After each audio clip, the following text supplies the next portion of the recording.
গতকাল রাতে যখন আপনার ঘরের ফিরে কাটে তখন আপনি কোথায় ছিলেন? আমি ঘরে শুয়েছিলাম। তারপর যখন চোর ঢুকছে আপনি কি বলতে পারছেন? জি না, কইতে পারি নাই। আপনার কি নিছে যে? আমার টাকা নিছে 40,000, একটা ফোন নিছে। একটা ফোন নিছে? জি। আচ্ছা আচ্ছা আচ্ছা, এখন কি থানায় জিডি করছেন? কত যামু, যাইনি, যে যামু 10টার দিকে। আচ্ছা আচ্ছা আচ্ছা, আপনার কি কাউকে সন্দেহ? জি না, কাউকে সন্ধান আমি কাউকে দেখিনি। এই টাকা নিছে কোন জায়গা থেকে আমরা একটু দেখাইতে একটু দেখান। ফোনটা নিছে এই জায়গা থেকে।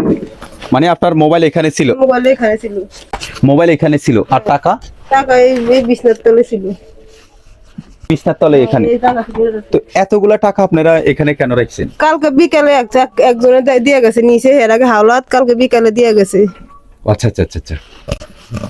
তো দেখেন গতকাল রাতে যখন ওনার ঘরের ফিরা কেটে চোর ঢুকে, তো গতকালের আগেও কিন্তু ওনার ঘরে টাকা ছিল না, ওই টাকাটা কিন্তু একজনে হাওলাত নেওয়ার পরে আবার গতকালকে নাকি দিয়ে গেছে। দিয়ে গেছে বিকালবেলা।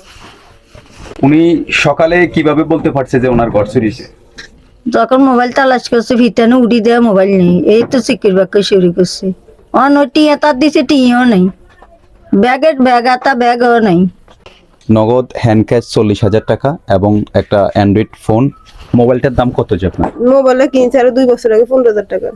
এলাকা যারা স্থানীয় নেতা আছেন তারা কি বলছেন? কাদের মামুরা এসে গেছে সকালে, হ্যাঁ কইছে যে থানা জিডি করতাম আর আমরা তদন্ত করে হেরা চাইবো।